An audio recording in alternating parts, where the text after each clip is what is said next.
लो मेरे प्यारे दोस्तों, जैसा कि हमने पिछले एपिसोड में देखा था कि जियाओयान को पता चलता है कि उसके एंसेस्टर जियाओ जियान को मारने वाला असल में सोल क्लैन का ही एंसेस्टर था। ये जान करके जियाओयान काफ़ी ज़्यादा भड़क जाता है। वहीं पे जियाओयान के सामने जो सोल क्लैन का मास्टर होता है वो खुद जियाओयान को धमकी दे के जाता है कि वो एंशियंट वर्ल्ड में जो एज सेरेमनी होने वाली है उसमें वो जियाओयान से फाइट करेगा। वहीं पे जियाओयान को पता चलता है हेवनली टॉम के बारे में, जहाँ पे जियाओयान के एंसेस्टर जियाओजियान के इनहेरिटेंस मौजूद हैं और ये जो हेवनली टॉम है वो एंशियंट वर्ल्ड के अंदर ही है। और तभी जियाओयान को वहाँ पे लिन जुई बुलाने के लिए आ जाता है क्योंकि उसका सीनियर ब्रदर जियाओयान से मिलना चाह रहा होता है।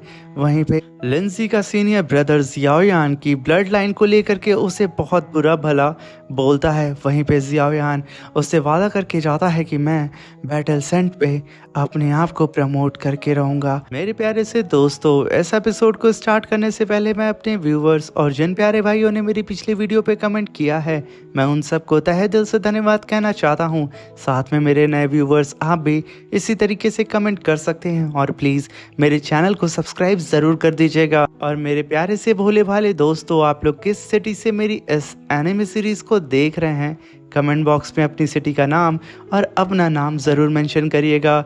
अब बिना देर किए मेरे प्यारे दोस्तों, आपके लिए इस एनिमे सीरीज़ को हम स्टार्ट करते हैं। इस एपिसोड की स्टार्टिंग में हमें जियाओयान को दिखाया जाता है जो कि अपने दोस्तों के पास आ जाता है, मगर तभी उन लोगों को एल्डर गोसुन की आवाज़ आती है जो कि कहते हैं कि डियर गेस्ट, हम सब लोग बहुत ही जल्द एंशियंट वर्ल्ड में पहुंचने वाले हैं और आप लोग सीधा ही इंटर करेंगे एंशियंट होली माउंटेन रेंज के अंदर। मगर मैं आप लोगों को एक बात याद दिला देता हूँ कि कोई भी एंशियंट होली माउंटेन रेंज के अंदर जाते ही किसी भी एथनिक ग्रुप को परेशान नहीं करेगा। अगर कोई ऐसा करता है तो उसे एंशियंट वर्ल्ड से सीधा ही निकाल करके बाहर फेंक दिया जाएगा और उसे कभी भी एंशियंट वर्ल्ड के अंदर एंट्री नहीं मिलेगी। जो सुन करके वो सारे ही गेस्ट हामी भरते हैं और कहते हैं कि एल्डर, हम यहाँ पे आपके ऑर्डर को किसी भी कीमत पे नहीं तोड़ेंगे। तभी हम देखते हैं जियाओयान की पूरी टीम को, जहाँ पे वो लोग जियाओयान से पूछते हैं कि तुम ठीक तो हो ना। तभी जियाओयान वहाँ पे हामी भरता और कहता है कि मैं बिल्कुल ठीक हूँ, बस मेरी थोड़ी बहुत बात, जैसे हम नॉर्मल टॉक भी कह सकते हैं, मेरी लिन जुई के सीनियर ब्रदर से हुई है और कुछ भी नहीं। ये सुन करके लिटिल फेरी डॉक्टर की जान में जान आती है क्योंकि वो यहाँ पे घबरा रही होती है कि कहीं जियाओयान को कोई तकलीफ ना हो गई हो। मगर सडन हम देखते हैं कि वो लोग उस स्पेस पोर्टल से बाहर आते हैं जहां वो लोग एंटर कर चुके थे एंशियंट होली माउंटेन रेंज के अंदर। तभी वहां पे क्विनलिन होली माउंटेन रेंज का नज़ारा देख करके कहती है कि ये सच में काफ़ी मैग्निफिशिएंट माउंटेन रेंज है। ये सुन करके लिटिल फेरी डॉक्टर कहती है कि एंशियंट वर्ल्ड आउटसाइड वर्ल्ड से काफ़ी ज़्यादा मिस्टीरियस, उतनी ही ज़्यादा स्ट्रेंज और उससे भी ज़्यादा खूबसूरत है। ये कहते हुए वो लोग यहाँ के नज़ारे का आनंद उठा रहे होते हैं। वहीं पे जियाओयान भी अपने दोस्तों के साथ आसपास के एटमॉस्फियर को देख करके काफ़ी खुश हो रहा होता है क्योंकि वो यहाँ पे किसी भी कीमत पे जूनर से मिलने के लिए जो आया था। मगर सडन हम देखते हैं जैसे उन लोगों की spaceship ancient Holi mountain range के मिड एरिया में आती है। तभी हम वहाँ पे जूनर और दो एल्डर को देखते हैं जो कि इन्हीं लोगों का वेट कर रहे होते हैं। यानी कि यहाँ पे जूनर को रिस्पॉन्सिबिलिटी मिली होती है सारे गेस्ट का वेलकम करने के लिए। और वहीं पे जूनर की नज़र आसपास में जितनी शिप्स होती हैं उस पे जियाओयान को ढूंढ रही होती है। और वहीं पे जियाओयान वो बेचारा मासूम से बच्चों की तरह आसपास के नज़ारे के मज़े ले रहा होता है। मगर सडन जियाओयान की भी नज़र जूनर के ऊपर पड़ती है। वो दोनों ही एक साथ एक दूसरे को देखते हैं और उन दोनों की आंखें एक साथ एक दूसरे से मिलती हैं। ये देख करके बेचारा जियाओयान इतने सालों के बाद जूनर को अपने सामने देख करके चौंकते हुए कहता है कि जूनर, तुम मेरे सामने हो। जूनर जियाओयान को इस तरीके से चौंकता हुआ देख करके वो खुद को उन एल्डर के पास रोक नहीं पाती है। वो तुरंत ही उन एल्डर को छोड़ करके भागते हुए जियाओयान के पास आकर के उसकी स्पेसशिप में सीधा ही लैंड करती है।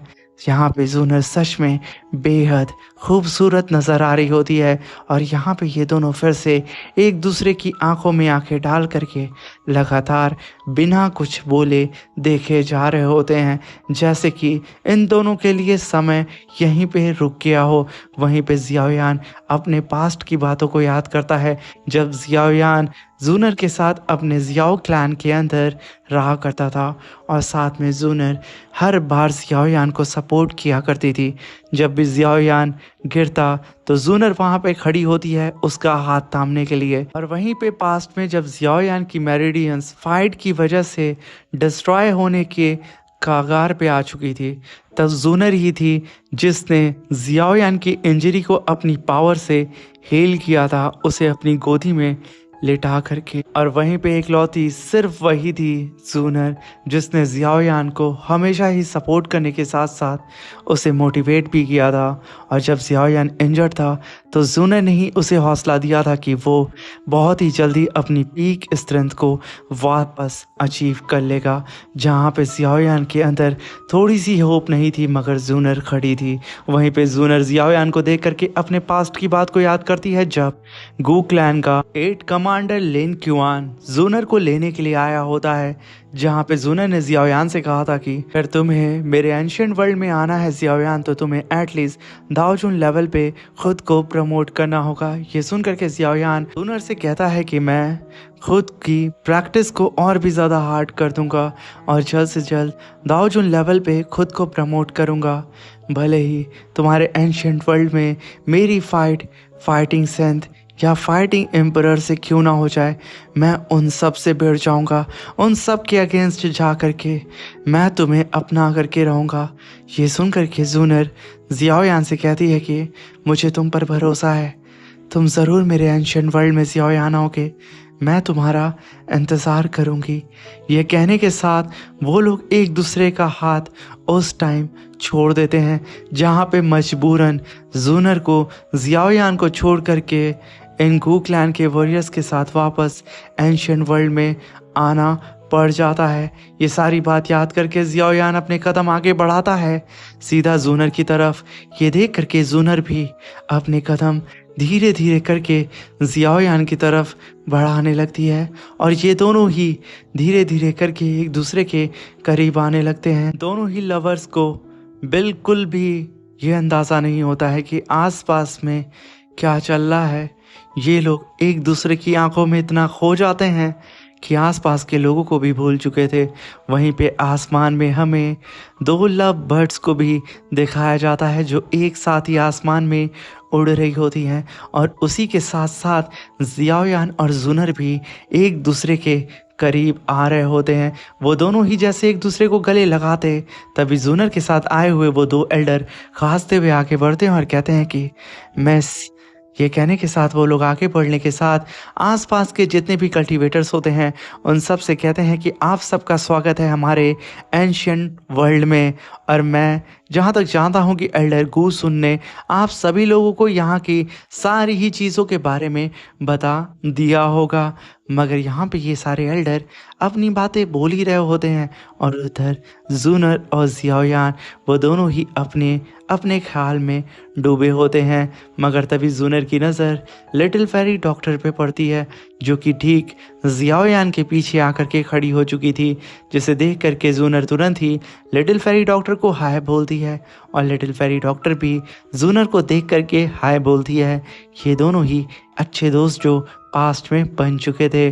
वहीं पे जूनर जियाओयान से कहती है कि जियाओयान तुम काफ़ी लंबे सफ़र से आए हो, इसलिए तुम लोग मेरे साथ चलो एक शांति भरी जगह पे जहाँ पे तुम लोग रेस्ट कर सकते हो और अपनी कल्टीवेशन भी। ये कहने के साथ वो जियाओयान की ओर देखने लगती है।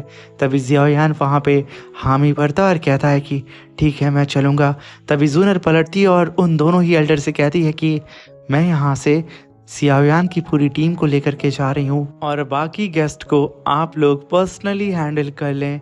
ये सुन करके वो दोनों ही बेचारे एल्डर तुरंत ही जूनर को ग्रीट करके कहते हैं कि मिस, जैसा आप कहेंगी वैसा ही होगा। भाई साहब, जूनर का अलग ही रोला और दबदबा यहाँ पे मचा होता है। तभी जूनर पलटती है और जियाओयान से कहती है कि अब शायद हमें यहाँ से चलना चाहिए।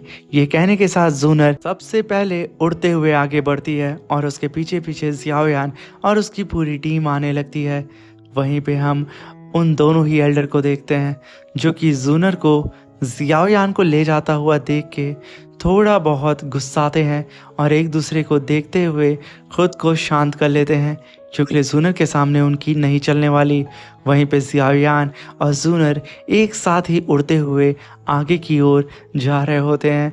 ये पल जियाओयान के लिए बहुत ही ज़्यादा हसीन होता है, मगर जहाँ पे सुबह थी वो सडन रात हो चुकी थी। वहाँ पे किसी ने एक डोमेन को क्रिएट कर दिया था।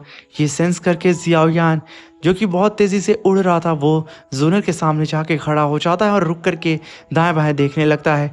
मगर सडन जियाओयान एक डोमेन के अंदर अकेले फंस चुका था और उसके साथी और जूनर उस डोमेन से दूर हट चुके थे। तभी जियाओयान गुस्से में आकर के कहता है कि आखिर कौन है जो कि मुझे यहाँ पे बोली करना चाहता है? क्या एंशिएंट वर्ल्ड में इस तरीके से अपने गेस्ट को आप लोग वेलकम करते हैं? ये कहने के साथ जियाओयान अपने पाम में स्ट्रेंज फायर को समन करते हुए गुस्से में कहता है कि अगर ये बात है कि आप लोग यहाँ पे मुझे बुली करना चाहते हैं तो इस बार आप लोग बहुत ही गलत इंसान से भिड़ गए हैं। ये कहने के साथ जियाओयान अपनी स्ट्रेंज फायर से उस पूरी के पूरे स्पिरिचुअल रोव को ही डिस्ट्रॉय करके रख देता है और एक ही बार में जियाओयान ने पूरी की पूरी रोव को चकनाचूर कर दिया था। तभी जियाओयान अपने हाथ से अपनी स्ट्रेंज फायर को घुमाता है और एक ही बार में वो अपने हाथ को उठा करके सारे के सारे उस स्पिरिचुअल रोव को उठा करके अपने सामने से साइड कर देता है। और तभी जूनर और जियाओयान की पूरी टीम जियाओयान के पास आके खड़ी हो जाती है और सबसे आगे जूनर खड़ी होती है, जो कि गुस्साते हुए आसमान में देख करके कहती है कि सीनियर एल्डर, आखिर आप यहाँ पे करना क्या चाहते हैं? क्या आप नहीं जानते हैं कि ये हमारे एंशिएंट वर्ल्ड के गेस्ट हैं? आप इस तरीके से किसी को कैसे बुली कर सकते हैं? तभी वहाँ पे जूनर के गुस्से को देख करके वो एल्डर कहता है कि मिस, मैं तो सिर्फ यहाँ पे जियाओ फैमिली के मेंबर की पावर को चेक करना चाह रहा था, क्योंकि मैं बहुत सालों के बाद जियाओ फैमिली के किसी मेंबर को अपने एंशिएंट वर्ल्ड के अंदर देख रहा हूँ। बस ये एक छोटा सा टेस्ट था।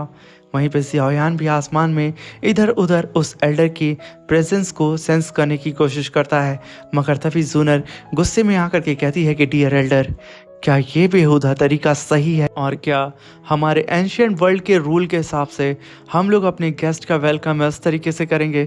अगर आपको जियाओयान की पावर का टेस्ट ही करना था तो आप मुझसे बोल सकते थे या फिर जियाओयान के सामने आकर के उससे बात कर सकते थे। आपने यहाँ पे इनडायरेक्टली उसे हार्म करने की कोशिश की है। आप यहाँ पे एंशिएंट वर्ल्ड की रेपुटेशन को हार्म कर रहे हैं। ये सही नहीं है। यहाँ पे जूनर जियाओयान को लेकर के बिल्कुल आग बबूला हो चुकी थी कि आखिर कैसे एल्डर की हिम्मत हो गई जियाओयान को टच करने की।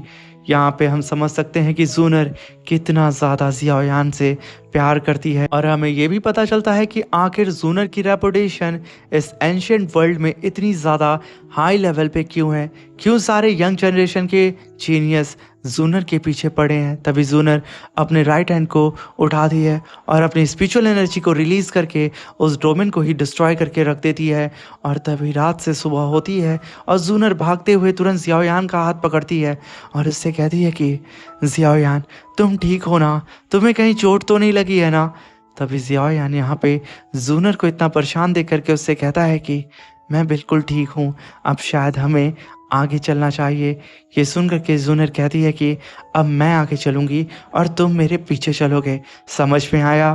तभी बेचारा जियाओयान वहाँ पे मुस्कुराते हुए हाँ बोलता है और वो लोग उड़ते हुए जूनर का पीछा करने लगते हैं और अपनी डेस्टिनेशन की ओर निकल जाते हैं। उन लोगों को जाते ही वहाँ पे एक सिल्वर बालों वाला मिस्टीरियस सा बंदा अपीयर होता है और उसके पीछे उसका जूनियर ब्रदर भी आता है, जो कि उसका जूनियर ब्रदर उस सिल्वर बालों वाले बंदे से कहता है कि मुझे ऐसा लगता है कि मिस जूनर जियाओयान के बच्चे को हद से ज़्यादा प्यार करती हैं। ये सुन करके वो सिल्वर बालों वाला बंदा भड़क जाता है और गुस्से में कहता है कि मैं इस कमीने जियाओयान को ख़त्म कर दूंगा। मैं भी देखता हूँ कि आखिर इस एज सेरेमनी में वो मुझसे कैसे बचता है। ये कहने के साथ वो गुस्से में जियाओयान और जूनर को जाते हुए देख रहा होता है और वहीं पे उसका जूनियर ब्रदर अभी भी लगातार उसके मज़े लिए जा रहा होता है।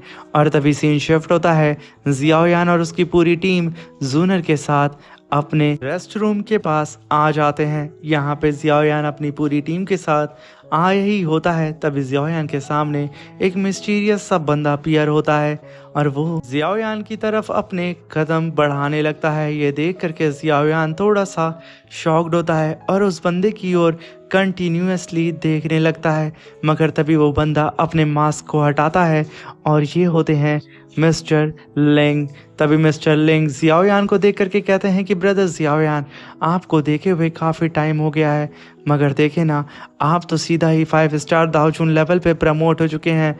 तभी जियाओयान तुरंत ही मिस्टर लिंग को ग्रीट करते हुए कहता है कि सीनियर, आपसे मिल करके सच में काफ़ी अच्छा लगा, काफ़ी सालों के बाद मैं आपको देख रहा हूँ। तभी मिस्टर लिंग आगे बढ़ते हैं और जियाओयान से कहते हैं कि जियाओयान, तुम्हें अभी और भी ज़्यादा मेहनत करनी होगी, क्योंकि लिए मिस ने तुम्हारे खातिर सारे ही एल्डर से बवाल करके रख लिया है और तुम्हें जल्द से जल्द अपनी ब्लड लाइन को भी अवेक करना होगा, क्योंकि तुम्हें कैसे भी करके और भी ज़्यादा पावरफुल बन के खुद को प्रूव करना होगा। और मुझे यकीन है जियाओयान कि तुम बहुत जल्द खुद को प्रूव कर दोगे हम सब के सामने।